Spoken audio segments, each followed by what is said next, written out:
What's up, everyone? Tonight we're live with Tallon from Dragon Ball Pythons. How are you doing tonight? Hey, I'm doing great, Alex. Thank you. I'm super excited to be here. Well, and I appreciate you coming on. Normally I try to give a little more notice, but I was a little behind this week. That's the honest answer. Oh yeah, no problem at all. I'm happy to do it. So, when did your journey with reptiles begin? So we always had reptiles growing up, my brothers and I. Like we had a ball python, an iguana, we had a Pac-Man frog. Um, Looking back, we weren't taking care of them that well. We were doing what we knew how, but we didn't know that much. And I kind of got away from reptiles for a little bit, and I got married. And then before I even got back into reptiles, actually, I was working for a pet shop, and they were selling feeder rodents to my whole community, basically, which is just pretty much three little towns. And that pet shop went out of business, and I bought their rats, their mice, and all the rack systems and everything. And I started supplying the feeders for everyone in town. So that's how I started, was with the feeders before the reptiles. Someone ended up wanting to give me one of their snakes that they had, one of their ball pythons. They were originally buying feeders from me. They didn't want any more, so I got that snake from them, and then I just remembered how much I loved reptiles, and then it all started from there. I got heavy into the ball pythons, and then I moved for school. My wife didn't really want any snakes in the house in our little apartment, so I sold them all. This is in 2021, and after I sold the last one, I said, I miss the snakes," and somehow I convinced her to let me get some more. So I had the money saved up from the ones I sold, and then that's when I really started investing and really started diving deep into the ball pythons. And then the skinks, they came up probably 2 years after that, about 2 years ago. That's kind of surprising. You started kind of backwards with, most people wouldn't want to breed rats, and you took it Yeah. on after the store closed. I'm sure it made some decent money though if there was already that many clientele set up too. Yeah, it really did. It honestly helped pay for my undergrad, helped us put a down payment down for our first car. It was really nice just to have that cash flow. And I always liked rats. I had pet rats growing up too, so I didn't mind it at all. My wife So are doesn't you like the rats that much, but Yeah, that can be very common. My wife's the same. That's hmm she likes lizards a lot better than snakes. So, that's kind of why we took the route we did. I'm yeah, working towards pushing the snake one once I get more room, but that will be some time. yeah, that'd be Um, awesome. so how close are you on your vet degree now? So I'm almost done with my third year.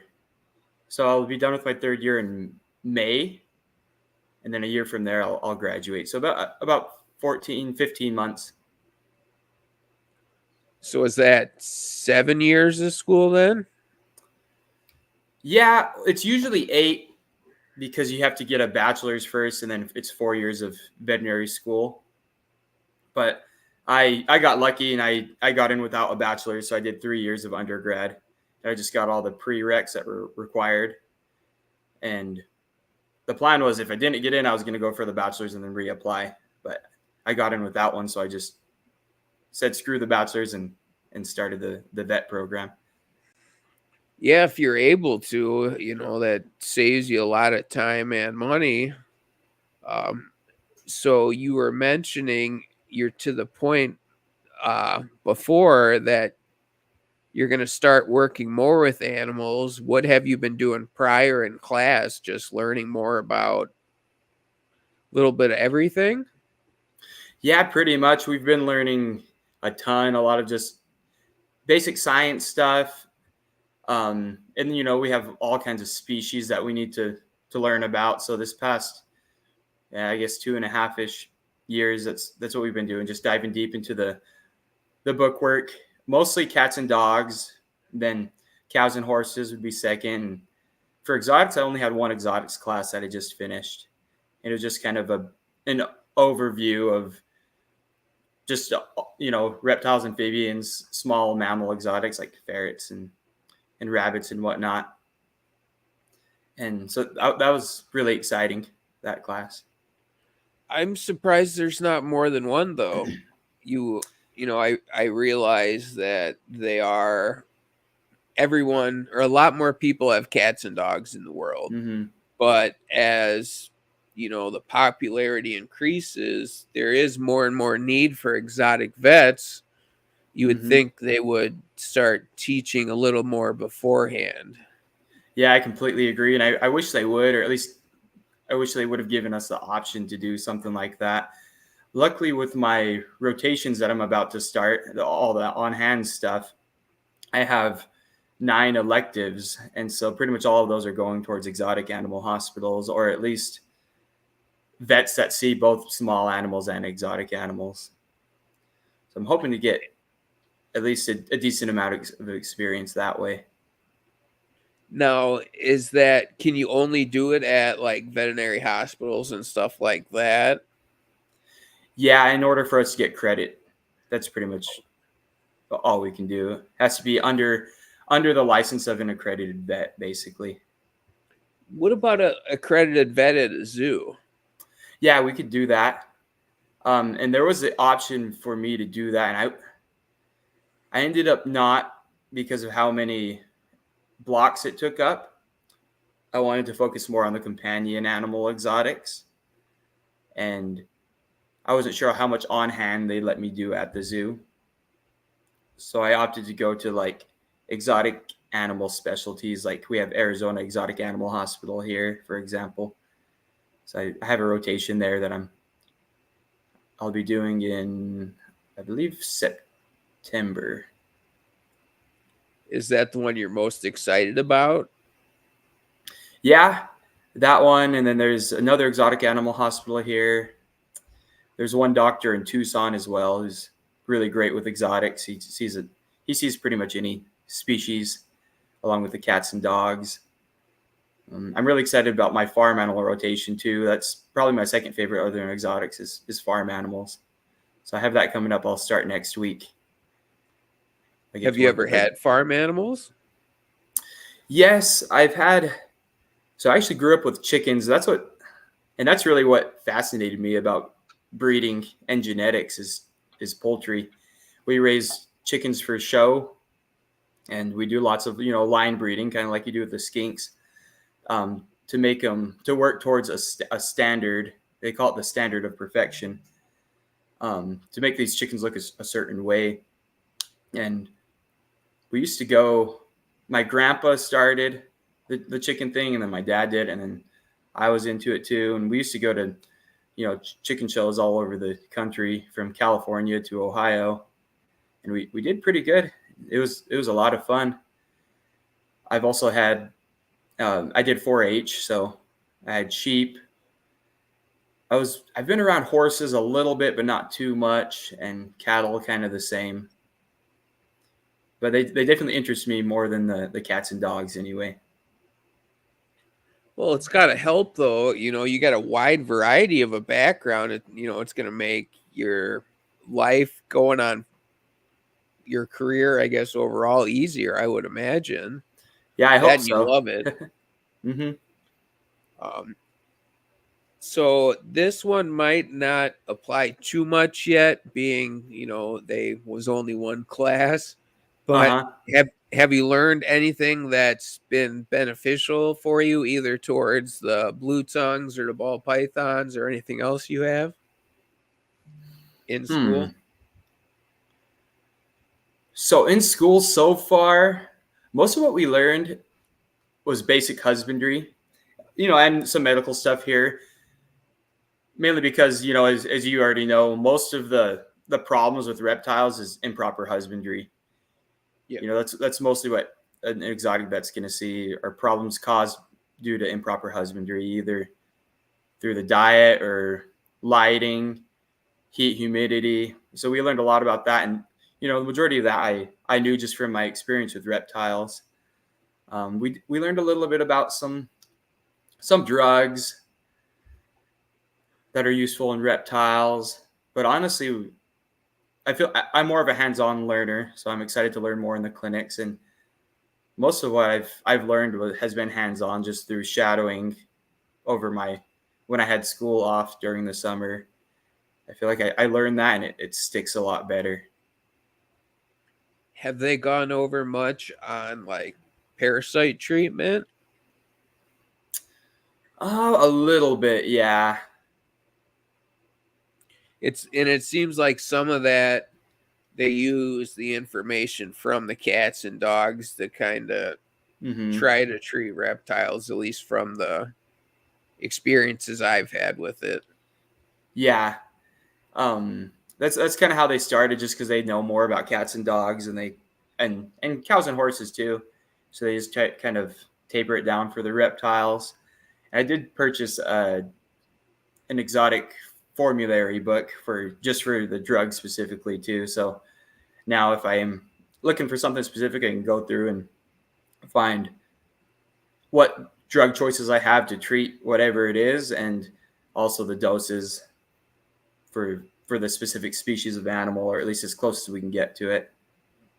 So they're doing a lot more work now on exotics and with specific drugs and specific doses as well. Is that readily available to the public, or is that more a book you were able to get through school?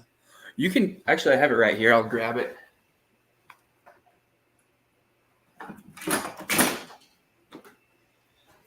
It's this one right here.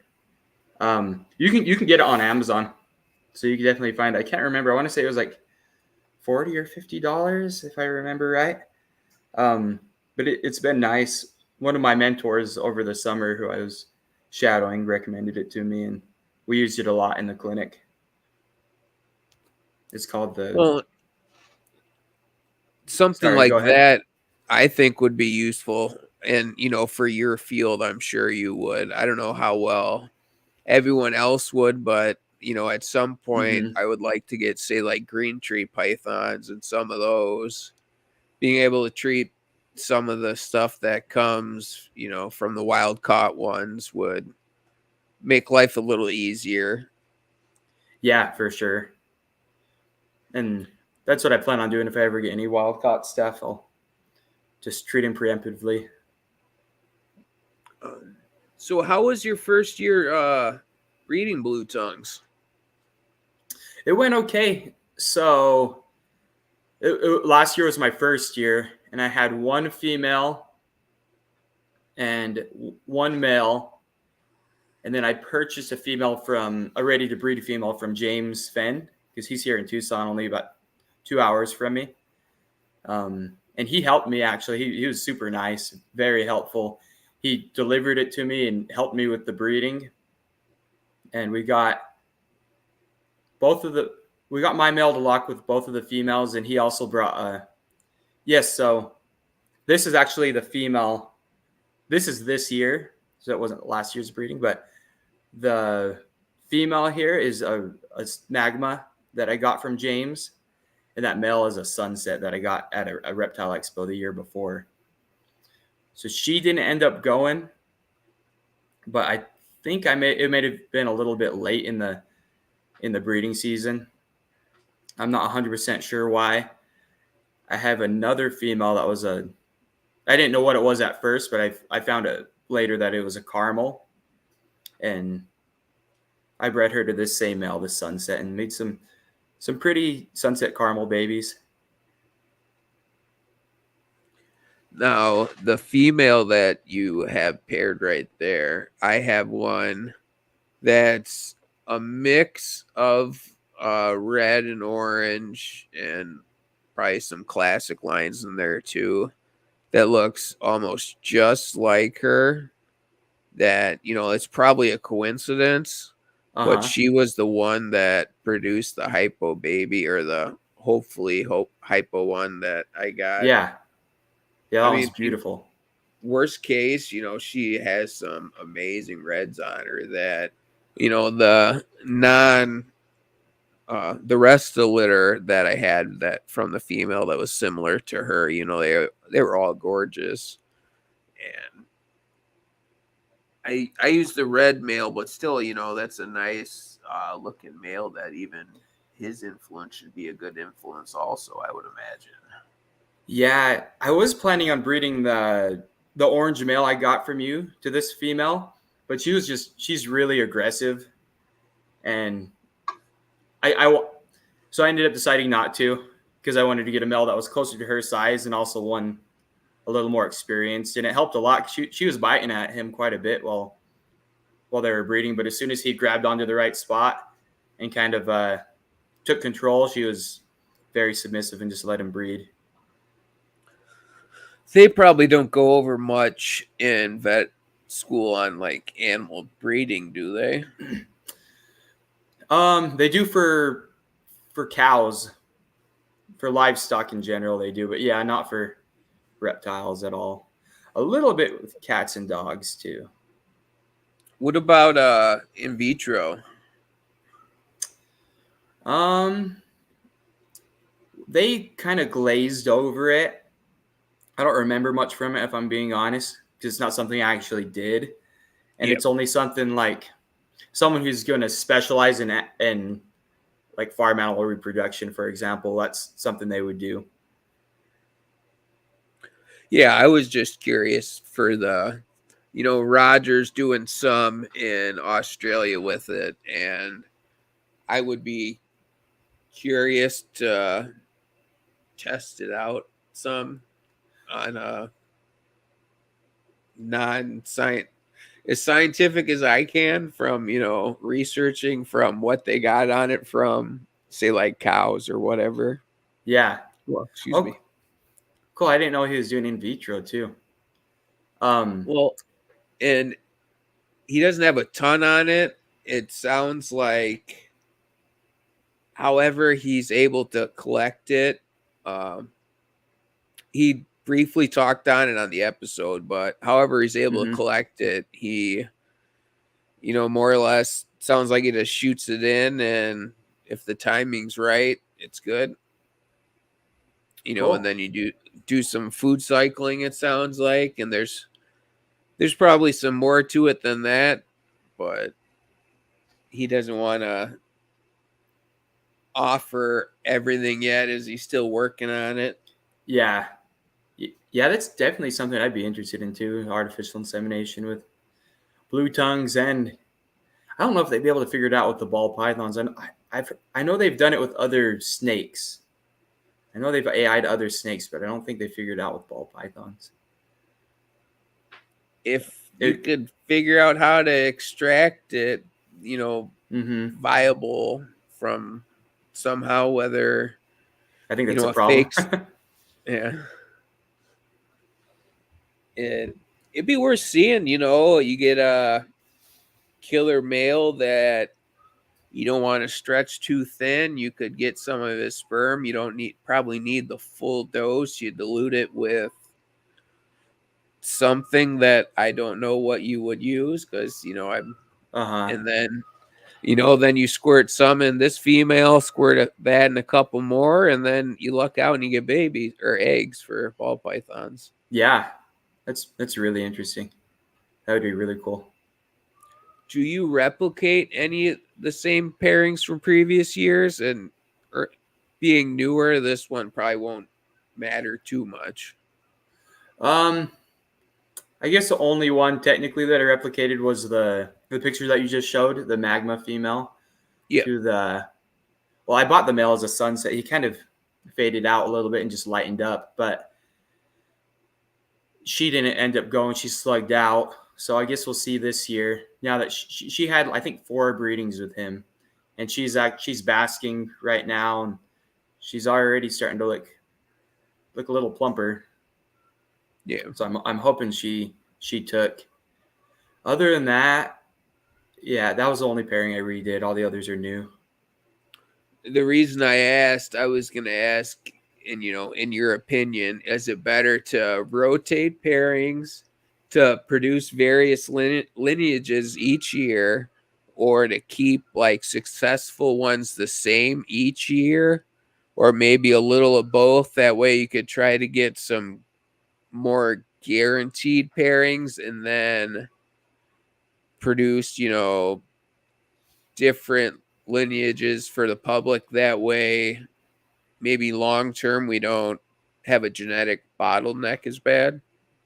Yeah, I guess I feel like a little bit of both because that's a good point with genetic diversity. We want to make sure we don't that we have a diversity of bloodlines, that we have lots of choices in the future to breed to without getting too inbred.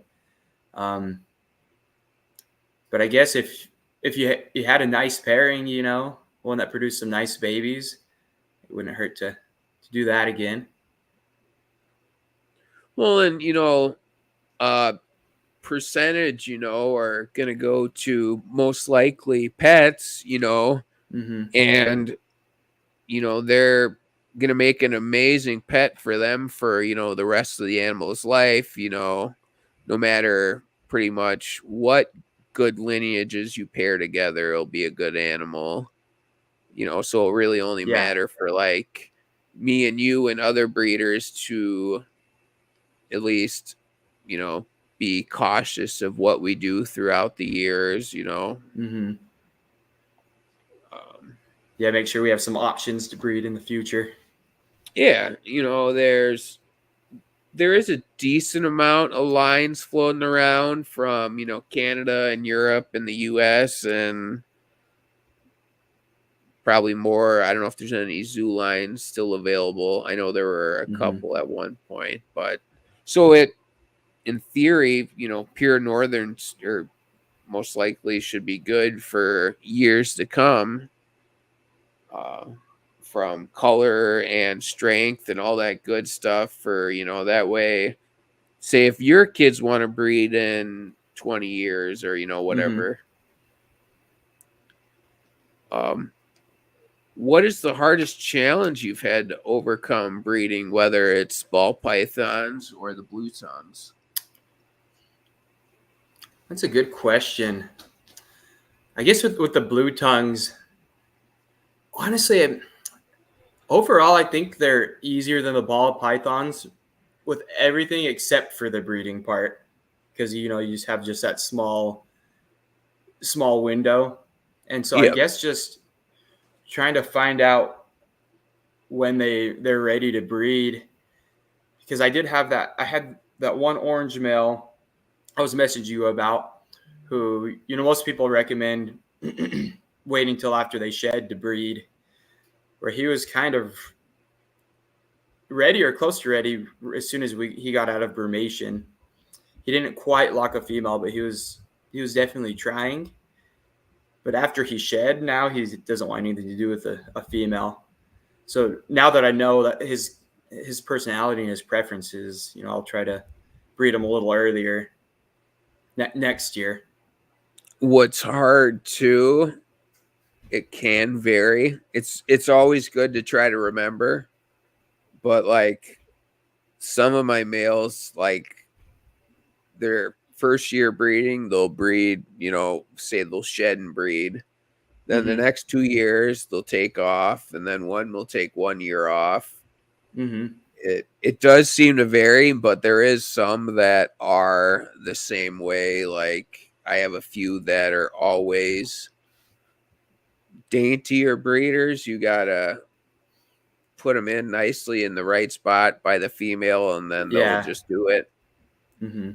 So there is definitely some preferences to it. Yeah, I definitely noticed that some of the males prefer certain females over others too, and that's a big difference when it comes to ball pythons too. I have one ball python male that I'm using the ultrasound to know when to pair. I'm planning on breeding him to about 10 females. Where with the skinks, you should probably have closer to like a 50-50 male to female ratio, or maybe a little more female heavy, but nothing like the ball pythons where you want more like a 1-4, 1-5. This is a comment from Eric that he's having similar problems, that his female tried to bite him and she never did that before. Why would you, from your opinion, what would you think? I guess it depends on the female. I would think that means maybe she's not quite ready to breed, or maybe, some females do bite even when they're breeding. But I guess if she's Yeah. not lifting the tail when he scratches it, then maybe she's not quite receptive yet, would be my guess. I don't Yeah, know. What and do you think? I was gonna guess maybe early, and the hormones are starting to ramp up and Mm-hmm. crabby, and I would, it does seem some are more hormonal than others. Yeah, and he just said no tail lift at all, so she's probably still a Mm. little bit early. Yeah, that's what I Um, think too. um, has you been able to carry anything over from ball pythons to blue tongues or vice versa? Huh. Let me think.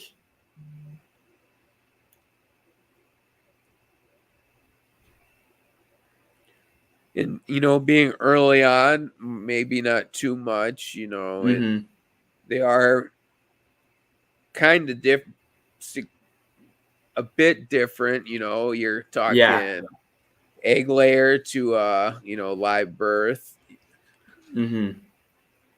Um, Yeah, I can't think of anything. Although one thing I was hoping that would work that I could use that I already had for the ball pythons was an ultrasound.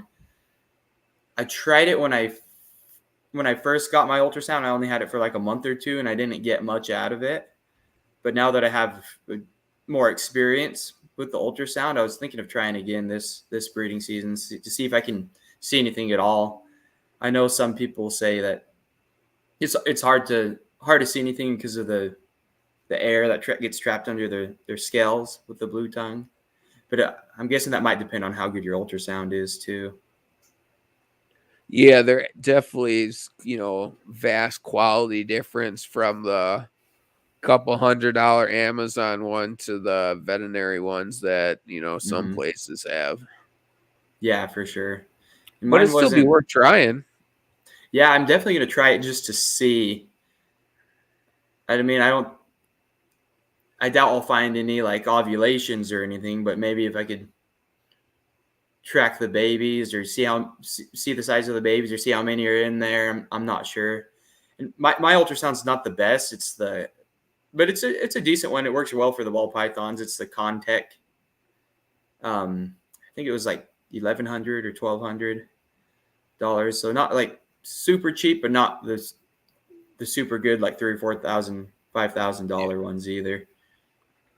It seems for ovulations, the very limited ones I've seen, they are pretty pronounced when you Mm-hmm. can catch them. That being said, I've seen like two, so that's Yeah. So how more or less? I know it's not exact science, but how much after the I guess the first or last breeding did you see those ovulations? I was kind of interested in that. so. One of them, she ovulated before she was successfully bred. Like, I tried Okay. pairing her a couple days in a row, and the male, for whatever reason, I can't remember why, he just couldn't get it figured out. And Mm-hmm. then I saw her swelled up, and she was super uh, swollen, like in her, I guess, abdomen by her cloaca area. But Uh then huh. also the day after, I tried to pair her just to like see, like, was that an ovulation or what? And he was able to breed her, but you could tell if he wasn't as vigorous as he was that day, she probably wouldn't have had it. Like, she Okay. tried to bite once or twice, then stopped because he overpowered her. Yeah. So, and then the Interesting. Did other one, I think it was briefly after pairings, but that's the thing. It's, a so small amount that I've seen. mm-hmm.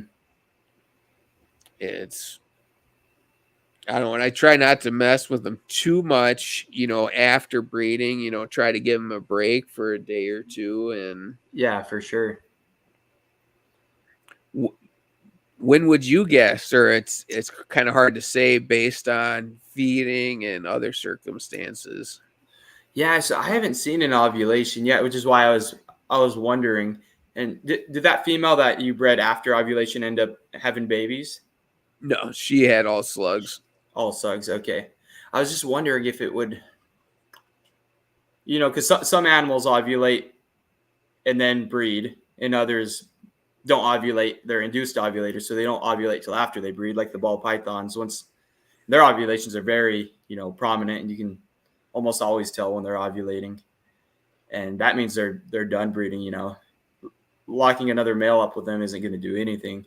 So, I mean, I don't know with the skinks. It just makes me think. I'm wondering if I would It, assume you'd want them to be bred before ovulation, but I'm yeah, not 100% that's sure. always what I got, and based from watching them, and yeah, watching how people do it with ball pythons, kind of somewhat doing it similar to how they do it, but tailoring it to more of a, how they spread out like once a month, but I do it in a lot, Uh a huh. 2 week period versus a 12-month period. Yeah. So, uh, I figured, they start with smaller follicles, they start growing as they go, and once they get to whatever millimeters, then they either ovulate or reabsorb. Mm-hmm.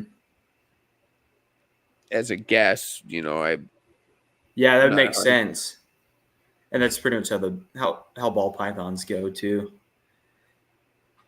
But I guess the only difference is they're live bears, so I don't know if that would make a difference at all. Well, and they're kind of have what is it, oviviporous or whatever, however you pronounce it, where Uh huh. it's kind of like they have an eggshell for at some point, but not a real eggshell. So it's longer incubation in the mother, or gestation. Sorry, not incubation. Whereas Mm-hmm. ball pythons is what, 30 days, and then she lays the eggs, and then 50 to 60 days they hatch. Yeah, they hatch. Yeah, around 50 or 60, and then usually after the ovulation, it's like 60 days post ovulation, more or less. Okay, 60. So, But they do have the the after the ovulation, they have the pre-lay shed.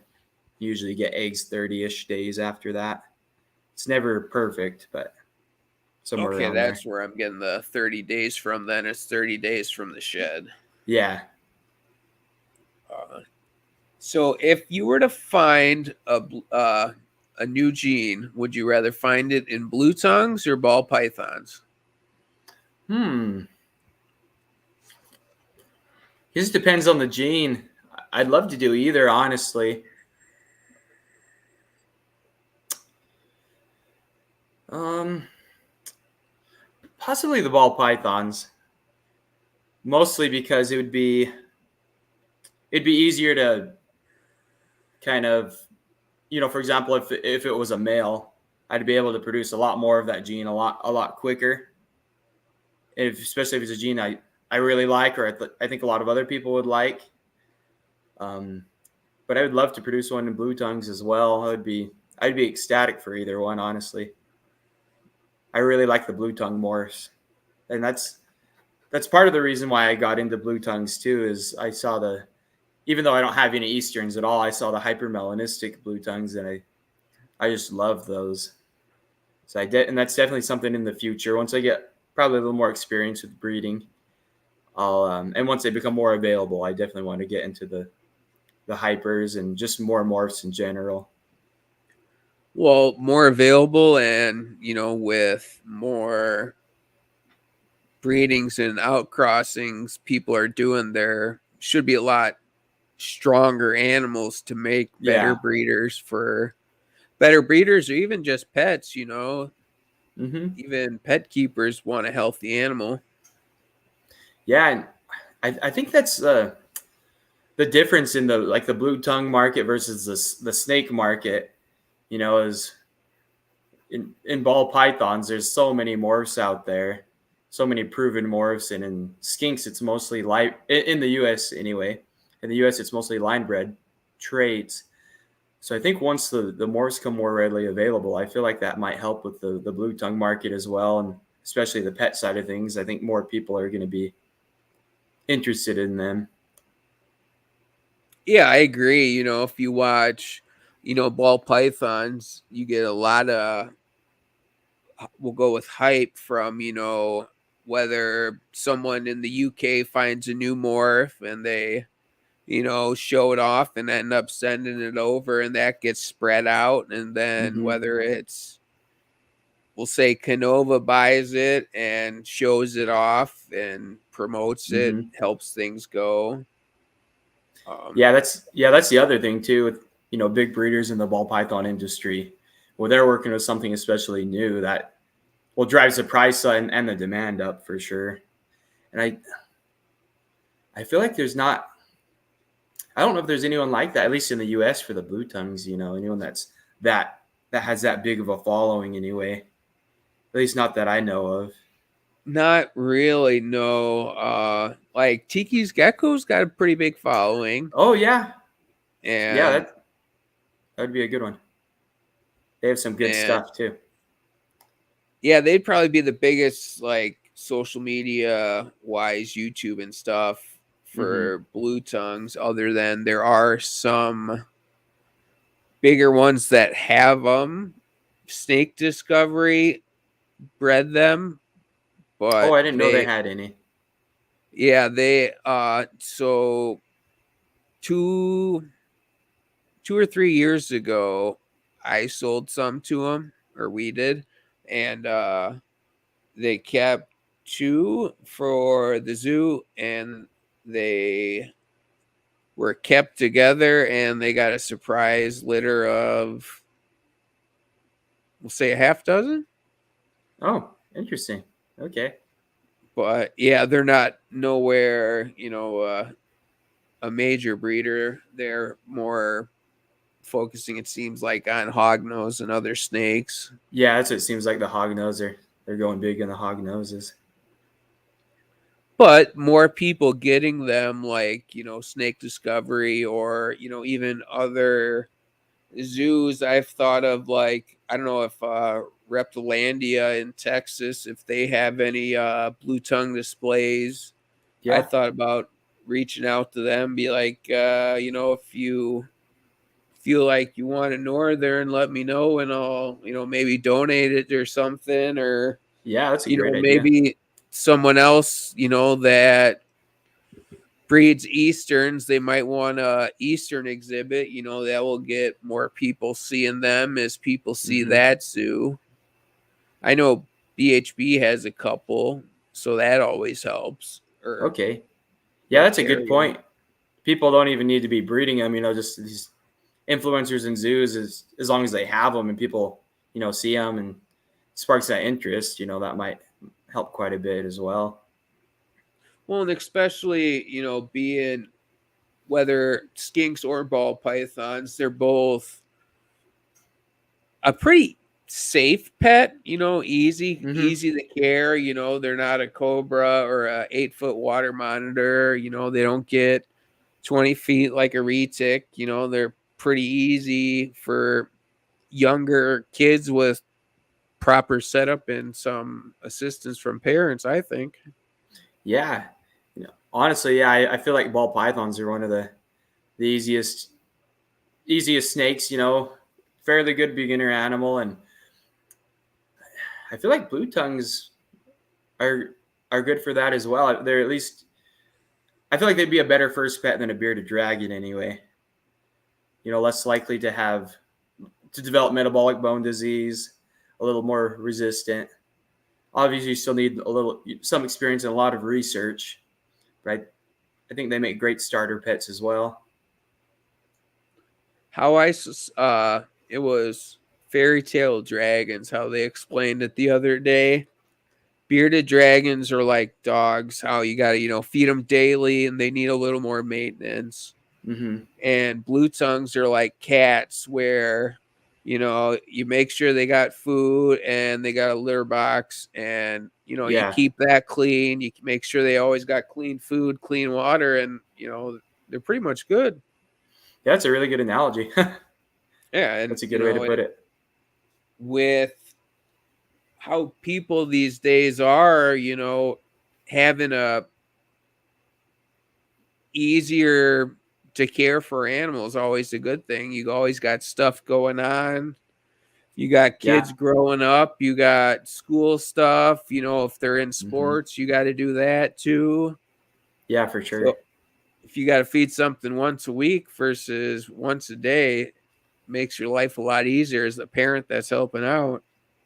Yeah, exactly. You don't have to take them on walks either. Yeah. Yeah. Especially, no walks in winter or any of that.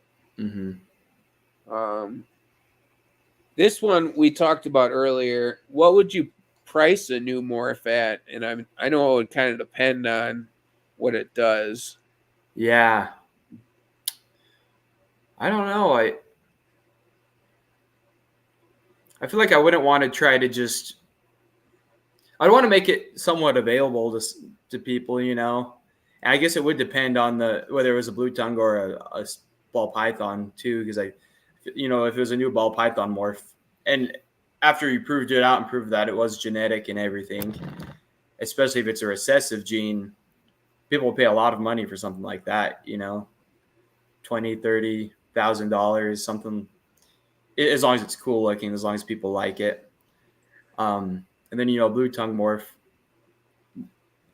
wouldn't be in as high of demand as the ball pythons, just because there's less people breeding the blue tongues. But I don't know, maybe like 5 or 10,000, something like that. I think that's fair, especially, it really depends on what it does. If it's, a little dot on the tail, I might not even market it as something. Yeah, exactly. But if it, turns it solid blue or something like that, Mm-hmm. you might want to put a pretty decent price tag on it. Yeah, exactly. If you don't, then everyone's gonna be, there's going to be all kinds of people messaging you, and some people aren't going to be happy because you only have so many. You got Yeah. to put a Well, high enough. that's the So, hard thing with new stuff. You got, like you said, you got to prove it out, and then mm-hmm. you do have limited availability at first, unless you wait till you have 1,000, but then you flood the market, Yeah, which you don't want to do that either. yeah, you got to find that fine line. Yeah, and I couldn't tell you what that is. Yeah, I have no idea either. Never made a new morph, so I just wing it as I go on a lot of stuff and hope for the best. yeah, We try to provide everything for the animals we can and keep improving as we go. Uh, what are your main focuses in ball python project wise? So right now, the pairings I'm really excited about for this season are I have some monsoon and sunset stuff. They're hets, but I have the potential to make a monsoon. That'll be a possible het sunset, and then the vice versa, some sunsets that are possible het monsoons. So I'm definitely wanting to go towards the monsoon sunset. I have no idea what it'll look like. I'm hoping it'll look good. Um, I really I like think so. monsoon. Yeah, I hope so. I really like monsoon, and I like sunset as well. So we'll see how they how it looks eventually. I doubt I'll be the first one to make it, but hopefully I'll be right behind, Canova or whoever ends up making it first. And I'm also really excited about some G-stripe clown combos. I have a powerhouse male. He's a super leopard, pastel, Enchi, lesser, clown, het G-stripe, and I'm breeding him to a few double het G-stripe clown females. So I should get some good combos out of there. I saw some of the ones you did. Oh yeah, so this is another one I'm excited about. A pinstripe hypo pied male to a Mojave double het hypo pied female. Yeah, I really like that male. He's got some pretty colors on him. Yeah, I really like him too, and I think adding the Mojave to that, I'm really excited to see what it'll look like. Why hypo over DG? Honestly, I like them both. I think hypo is a little bit underrated. It's been around longer, but I really like how it looks. I do have some DG stuff as well, though. Het DG pairings that I'll be doing. But when I first got back into snakes, like I said, I sold my last snake and then said I wanted to buy more. I don't know, like a month later, I went to an expo and happened to pick up that Mojave female, who was a double het hypo pied. And then my dad's really into the pieds as well. And so he got a pied het hypo female. And so I was like, oh, shoot, now I need a male for them. So I got the hypo pinstripe pied because he looked good and it was a decent price. But yeah, I do have some DG stuff as well. Like I said, I don't quite know which one I like better. I definitely like them both, but I do think that the hypo is a little underrated. People don't give it as much credit as the DG. I think hypo clowns look amazing. DG clowns, they look amazing as well. I think both together is the best answer, but that one's going to take you more time to get them both, and a hypo DG clown or something like that. Yep. What supers do you feel are more undervalued? A lot of people are working towards recessives, where you see a couple people are straying off to potential supers adding to their recessive projects, I guess. Yeah, undervalued. So I really like, I guess they're not undervalued, but I really like the super gravel and super asphalt stuff. I think that can make some really cool combos, especially in clown. They both look really good. Blackhead as well. Super blackheads are really cool, especially if you add some other genes, other incomplete dominant genes on there. What else? What other dominance do I have? Pinstripe is definitely, most people don't really like it anymore. It's definitely, I wouldn't say it's undervalued. It's probably set at where it should be, honestly. But I think in some cases it looks great. I think pinstripe clowns look really good. Most people don't, but for some reason I just think they look really good. It kind of just, it's like that broken up pattern.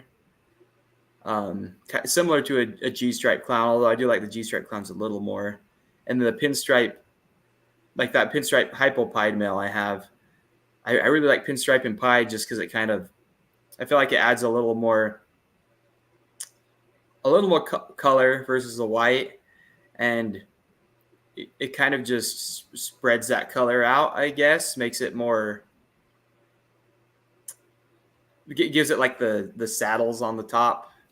Yeah, I don't know if it always does that, but in the cases that I've seen, it does. Because, well, and it's kind of more pattern and color depending on the combination, right?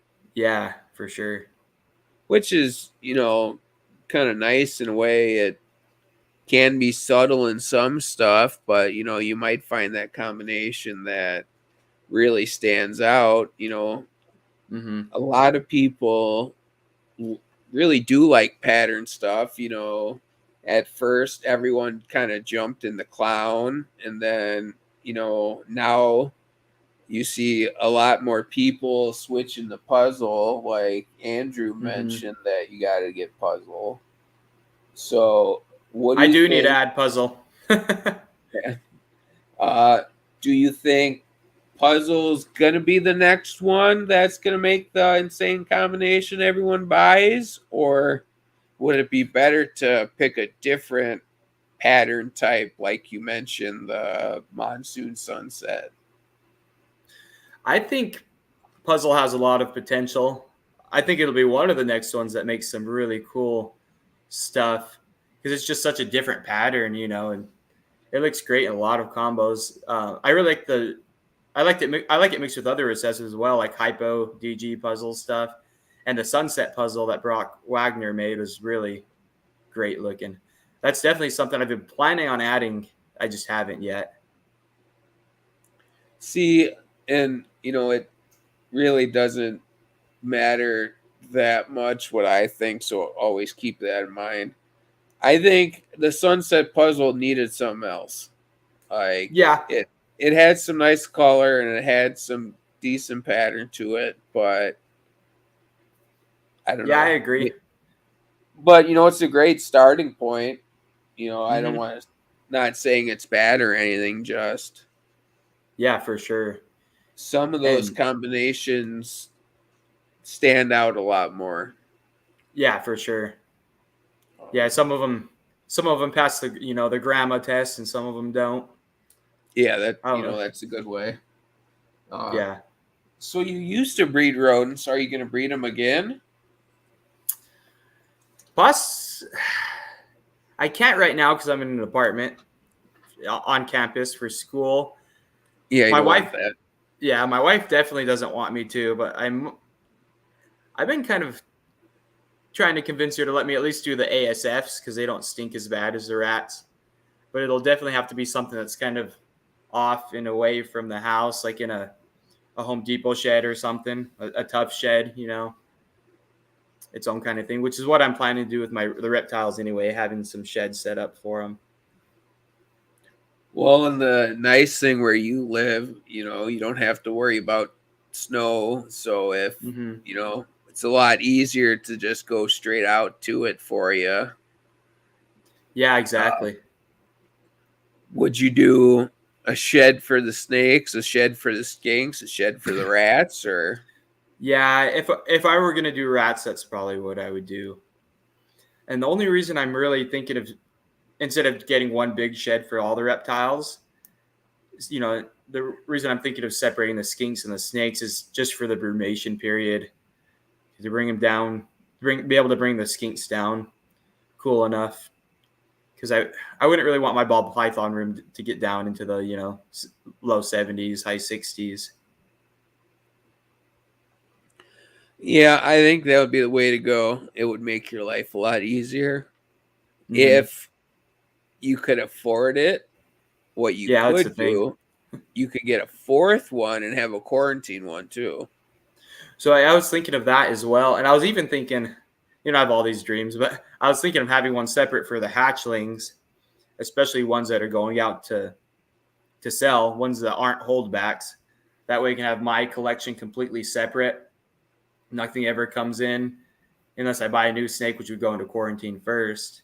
Then I'll have the hatchling room where it's never gonna they'll never see an outside snake basically. That way, I know the biosecurity will be top notch, and I know there won't be any chance of introducing any type of disease. That way, I can pass it on to the customer and make sure they're 100% healthy.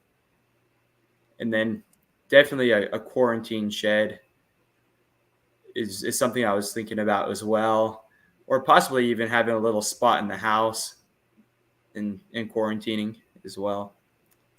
Yeah, depending on the size, you don't need something huge in the house. That way it might be easier to, we'll say, convince the wife to take over, a closet versus Yeah, 5 bedrooms or, something like that.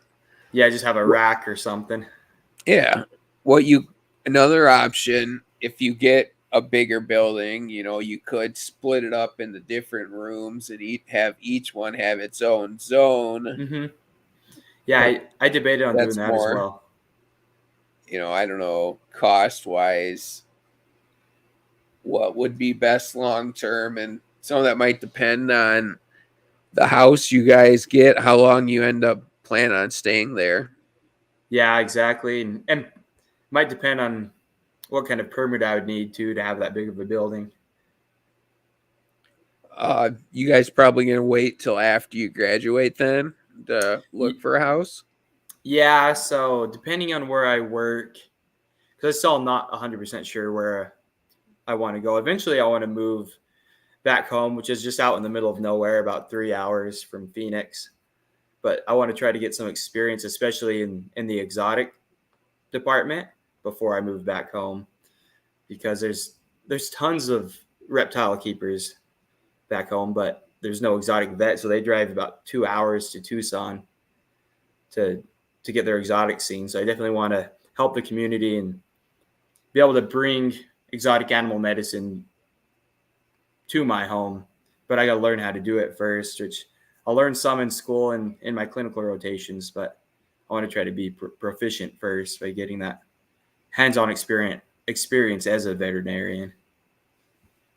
So would you then, we'll say long term, open your own practice Yeah, or a I've clinic? debated on doing that. I'll either do that or work at the one clinic that's already back home and just start seeing exotics from that clinic. So those are basically Well, my two options right now. having one already established, might make your life easier starting off. Mm-hmm. And, you could always, work there for a couple years as you learn. And if you decide that this is fine, that way it gives me time to pursue your other passions like, skinks and ball pythons at home. Yeah, Because if you're running your own veterinary practice, that's going to take more time yeah, from you. definitely. And I don't, you don't want to spread yourself too thin. You got Mm-hmm. family too that you're going to want to spend time with. Yeah, exactly. That's a really good point.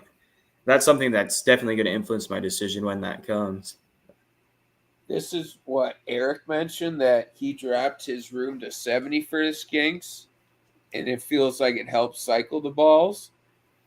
Oh yeah, I didn't think about that. Yeah, get them to start building follicles. So maybe I could potentially just do them all in the same room. Um, I has mean, that worked? Has that worked pretty good for you, Eric? uh, I know he is, I believe, newer in the skinks. Um, so I'm not sure if this is his first year breeding them both or not. We'll have to see if he comments. But Yeah, I'm wondering if it helped quite a bit with the ball pythons to start getting them, cycling, so you can start pairing as well. he said But so far this is the first year. okay, yeah, maybe Um, that's something I'll have to try. the The only other thing though is if I end up getting into other blue tongues like easterns, for example, that might need to be a little cooler. That was my other thought and reasoning for possibly doing a separate building, easterns, and then I think it'd be really cool to get into the blotchies and shinglebacks, and I like the westerns and centralians. I like they're all really cool, but I don't know if I ever will due to availability. But it, well, I think, over time, we're, I'm in my 30s and I'm guessing you're, mid late 20s. mm-hmm. Maybe not, next year or the year after, but, over time, I think those are going to get produced more and they will go down. Yeah, How quick, hope how that would be quickly, nice. I can't guarantee. So far, I can't get my male to breed either of mine. So For your blotchy? yeah, Oh, and okay. only Oh, dang it. only having the one male, it is what it is. I'm gonna keep trying. But Hmm. what about so? And this will obviously depend where you live and the location where you live. I know some people keep reptiles outside. What about have you thought about that for Arizona? I have actually, and I've been thinking of how to do it because in the desert we get super extreme highs, and then in the winter it gets, I mean, not super cold, but it still gets to freezing here and there. So I'm wondering if I'd be able to do it, but possibly just in the spring and the fall, or maybe have something for them to go into to cool off or to heat up in the winter. Yeah, and I'm not sure, the exact, the lows of where you live. So it'd be something to look into, Hmm. or at least, you have a more real spring and summer where sometimes, my summer's 3 months, so it might not be worth Yeah. doing something outside. Whereas if Uh you can huh. get, 6 to 9 months of the year they could spend out there, it might be worth it. Yeah. Uh, Andrew mentioned that he had everything in the same room, and the lowest ambient for the Cluebirds was 50, and his balls all still had back heat at 90 degrees. Oh, okay. I'm guessing maybe he's got, the Colubrids on one side, maybe the Skinks in the middle, and the balls all on one end, to kind of Uh try to huh. zone it out. There's, I'm curious to see how it would go for his. I would imagine the Colubrids would all go being in the 50s. If Yeah. I just, I know for me, for the smaller room, I have to, I guess we'll call it somewhat cheat and do my blotches in uh, cooler temperatures. Yeah. I've seen your rack. It was really cool. Eric mentioned about Corey Woods.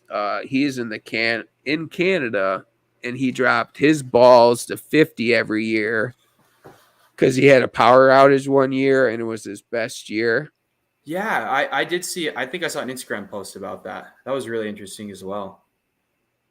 Yeah, it's so they can, tolerate a lot. I don't know if it was me personally, I don't know if I would go that low if they didn't need Hmm. that low, if 60 works, why do 50, That's what I was thinking. Yeah, that's But definitely something I could try.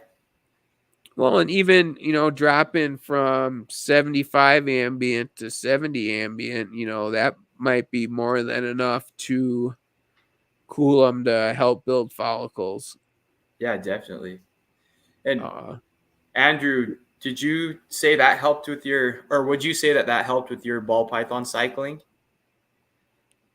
he mentioned the colubrids needed the cold because, yeah, a lot of Yeah, to them, brumate. yeah. Uh, while we wait for him to answer, so what are your main goals for this season? Let's see. For the blue tongues, I really want to. I have a really pretty magma.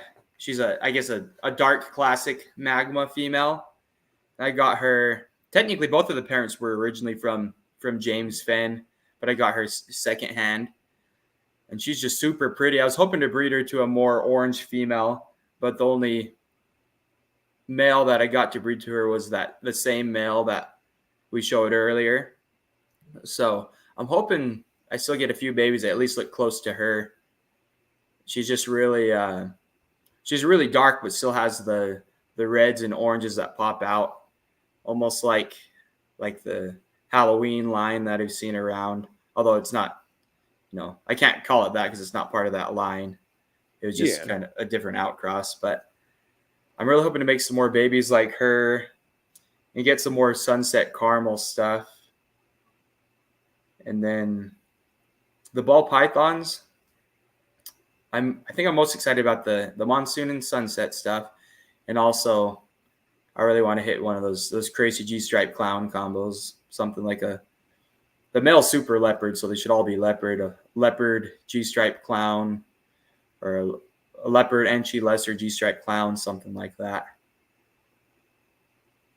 Those would be some nice pairings. I'm really curious to see, even if it's not you that produces it first, the Sunset Monsoon, to see what it looks Yeah, like. yeah, me too. I'm excited to see what it looks like. I love oranges and reds, so I'm hoping it has some, at least some nice red tints and some nice oranges and something cool on pattern, at least close to normal or better. Yeah, for sure. And that reminds me too. I do have one. It'll take me a while, but I have a really nice mahogany female, and she's just. I picked her out because she was very red, more red than any mahogany I've seen. I got her here local from Eric with Blackjack Reptiles, but she's pretty much breeding size right now, and I'm gonna put my double het monsoon sunset female on her, and then test the babies. The sunset test is out. The monsoon test isn't out yet, but I think it will be soon, and you can somewhat guess which ones are het monsoon too. I'm not the best at it yet, but I can have a pretty good idea just based on the markers. So I'm really hoping to hit. I want to get the mahogany sunsets. I'm not sure if those have been hit yet. They may have been, but I think that's just the super red female who's holding her color really well is also her. But the sunset version, I think will look great, very red. And also with the monsoon, since some of the babies will also be het monsoon, I'm thinking a mahogany monsoon, but not just any mahogany. This red female that I have would look really great as well. So I'm really excited. That's a few years down the road before I make a visual, but I'm excited for that as well. Well, and something that, not a ton of ball breeders work on, they do some as they go, but that mahogany could be just some nice line bred Mm-hmm. mahogany that can influence the babies to make, even better, red mahogany sunsets or, whatever he produces. So that's, smart to add a little bit of selecting for the prettier, polygenic to add to your genetic lineup. Yeah, for sure. That's something Um, that's not done that much in ball pythons, but I definitely think it should be, and it'll help a lot. That line breeding and selecting for stuff that you like better. And I guess we kind of do it. We do some line breeding on accident. I guess I don't know if you had to call it on accident, but we pick the ones that indirect. we like the best and keep them back. Yeah, and either way, that way is gonna work. You're gonna that that more orange one that should transfer better to the babies, or whatever you pick it better. The has a nice thicker band on a G stripe clown that you hope will transfer to the babies. Mm-hmm. Um, so you also, your business name, Dragon Ball Pythons, is kind of like how ours is kind of species specific. We did Blazing Blue Tongues. Uh Do huh. you regret that? Um, I do a little bit because now I'm thinking because I really want to go big with the blue tongues as well. I, there's not really a way to incorporate them in the name, but also I was a huge fan of Dragon Ball and Dragon Ball Z growing up, and that was just the first business name I thought of. Something with Dragon Ball Python, so I just kind of combined them, and so I don't say I wouldn't say I regret it because I like the name and I like my logo. It's just I it'll be interesting to see how that plays along with the blue tongues. But I think as long as I post enough about them, people know that I have both of them. I think it'll work out. I hope so, anyway. I think you'll be fine. I am, or we not as diversified as you currently, but we have other non-blue tongue species that Yeah, like your Berbers. yeah, I just saw you post about them. so we might produce something else. So, and the thing Yeah, that would with be a lot awesome. of what blue tongues, you know, you post your pairings, you post, you have pictures of the animals that people don't have to worry that you're just some random scammer. Yeah. If they want to see the parent pictures, you got multiple on your Instagram that you could quickly show them, or Yep. same thing with the Exactly. pairings. That over time through social media, through expos, do you do any or not yet? N- Not yet. I plan to eventually. I haven't had enough stock. I think I had like 7 ball python clutches the last 2 years or so, and they sell pretty well locally. They weren't super high end, but this will be the first year I'm breeding 20, maybe 22 females. I mean, not all of them will go, I'm sure, but I'll have quite a few babies, and so I'll definitely have some stock for a show if I end up deciding to do one maybe later in the year. And there are some really good reptile shows here in Arizona. It's just a matter of if I'll be able to get in. You know, some of them have waiting lists and whatnot. Are those mainly Phoenix or? Yeah, there's 2 in Phoenix every. Well, technically it's in Mesa, but it's called the Phoenix Reptile Expo, which is a really huge reptile expo. Well, I guess not compared to something like Tinley or anything, but from what I've seen, it's a pretty big expo. Um, the only problem is it's not in a huge venue, at least compared to how many people come by. You kind of have to like squeeze your way through the crowd of people going through. So I hope eventually they'll get a bigger venue. And then there's one in Tucson. I can't remember the name of it, but it's more of a pet show. Not as big, but that's another one that I could possibly vend as well. It's good, it gives you multiple options to think about whether you need to or not. You have that you could think about. Same thing with Morph Market. If you decide, well, I was able to sell 80% locally, maybe put 20% up on Morph Market and ship them or something. Yeah, Um, exactly. And even, yeah, you could find local people on Morph Market too, somewhat not hmm as easy, but they've increased the local availability. yeah, that's actually how I found that mahogany female. I was looking through him. I was like, that one looks good. And I was like, oh, he's like less than 10 minutes away from me. So I went and picked her up like a day or two later, I think. But yeah, this year I definitely plan on using Morph Market more, since I will have some more higher end stuff that'll be hatching and hopefully giving birth. So that's not going to sell as well locally. You can still sell a little bit, especially here in Arizona with all the reptile breeders here. It seems like, yeah, it's a pretty good area, and a lot of, we'll go with older breeders move there, it seems. Yeah, there's a lot of younger breeders as well, and a lot of people just starting out too. That have only been breeding like a few years, kind of like me. And So it sounds like it's a very stable community or area, I guess you call it. yeah, I would say so, especially in like the Phoenix and Tucson area.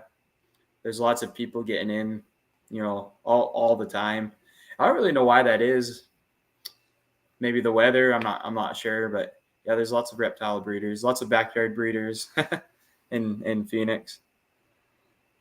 Well, and even, we have in Minnesota, it's a pretty well show area. I don't think maybe as big as the Phoenix one, some of the ones here, hmm but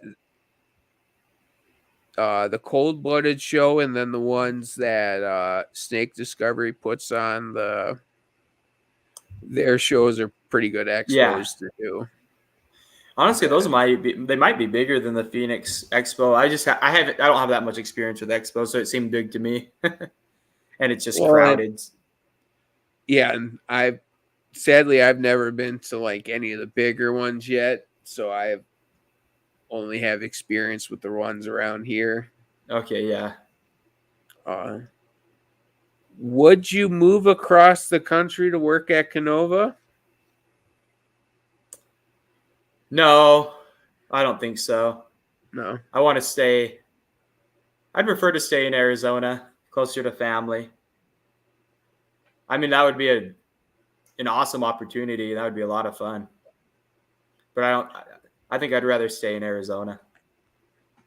It just, it seems as he's expanding, he as adding other breeders, so it seems like it's still a possibility, not saying, I think you have a good plan, doing the vet around the area you're at and then moving Mm-hmm. back home and, you know, getting a Yeah, I mean, home or yeah, that's a plan. It would be cool to do like some, as a veterinarian, maybe do some later on once I have more reptile experience as well, like doing some consulting and stuff with some of the bigger reptile breeders as well, or doing health checks if they need them for certain shows. I definitely be interested in stuff like that as well. well, even some breeders will have vets come out to their facility and go over stuff with them.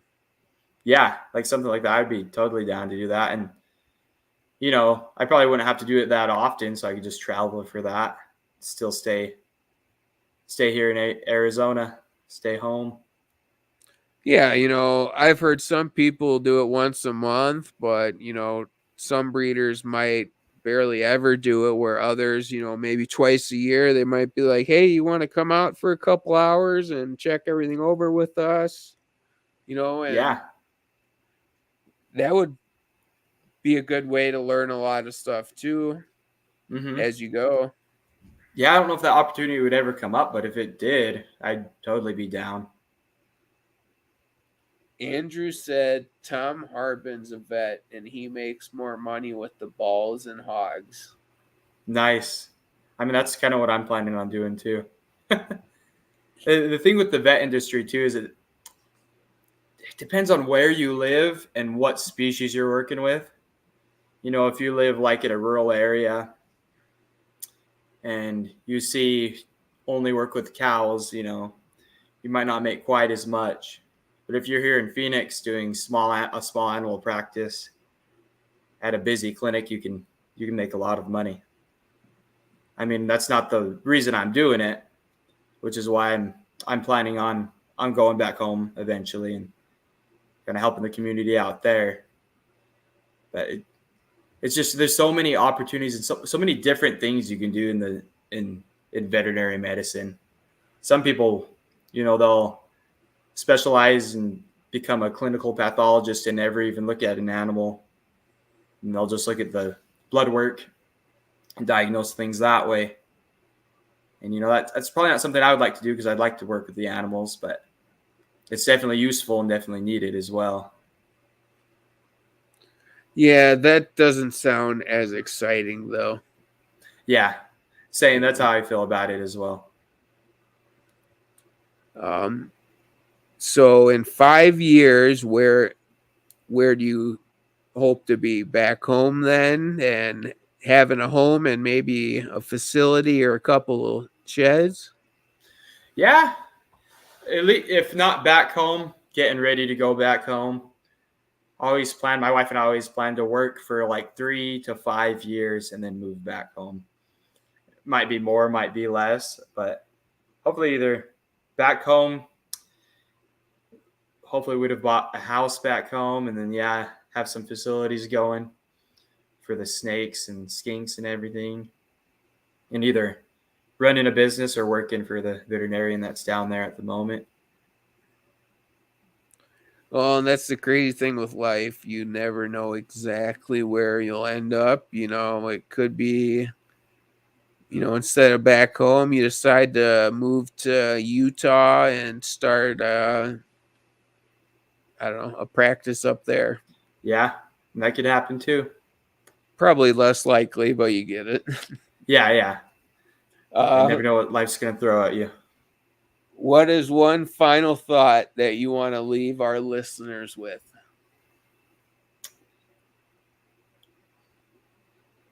Well, I mainly just want to say thank you to you, Alex, and to everyone that's watching or will watch. I mean, I'm not that experienced yet. I'm trying and I'm learning, and I'm grateful to be here, and I'm glad you asked me to come on here as well. Um, this is a good learning experience for me, and I've learned a lot from you already, Alex, and I'm excited to learn more. And I've learned a lot from the everyone commenting as well. It's been super helpful. Well, yeah, and I appreciate you coming on. Just because you haven't been breeding for 80 years, you can have a different perspective or a different way of thinking that might be super beneficial to me or someone else that gets them thinking a certain way or does something better for their animals. You never know. Yeah, yeah. I guess I didn't see it that way. We're all learning. We all learn as we go and try to do our best and you know try to enjoy Yeah, what we do. yeah. I wanted to thank you again for coming on. I do have your Facebook, your Instagram, and your Morph Market for the anyone in the description below. Oh, awesome. Uh, I really appreciate it. for, and do do you ship if anyone is interested in something from you that's out of Arizona? Yes, I will. I haven't yet because I Okay. haven't had the need to because most of it's sold locally, and you know stuff in the like $200 and less range. Usually, if you have to pay $80 for shipping, it's not really worth it. That's about how the price that most of mine were, like maybe $300 and less. So I haven't really had the need to ship yet, but I'm definitely planning on doing it, especially once all these blue tongue babies start popping out and all the ball python eggs start hatching. Well, it sounds like you have a good plan for this season and a nice diverse pairing of blue tongues and balls. Yeah, I hope What so. I sorry, go ahead. Oh, I was just gonna say, was there anything else that you breed that I missed? No, I have a few sulcata tortoises. I don't breed them. I don't really plan to. They're they're overbred already. So we just have those as pets, and then I do have two pairs of Texas rat snakes. They're not quite ready to breed, but I'm thinking next winter they will be. And they're supposed to be het cadmium, which is like I haven't been able to find much on it, but it's kind of like a caramely color. So I'm excited for those. They're great eaters. I guess most colubrids are compared to ball pythons. But other than that, that's pretty much all I'm breeding. Hey, having some extra diversity that you're producing is, always a good thing. And, different colors are, always a benefit too. Yeah, for sure. And I just want I liked them. I wanted something different, and I think it'll help, especially if I do start doing shows, to have diversity in the different colors of skinks, different colors of ball pythons, and then the rat snakes on top of it will help quite a bit too. Well, thank you again, and you have a great rest of your night. And thank you for everyone else that came and watched. And uh, thank you again. Awesome. Thank you, Alex. Thanks, everyone.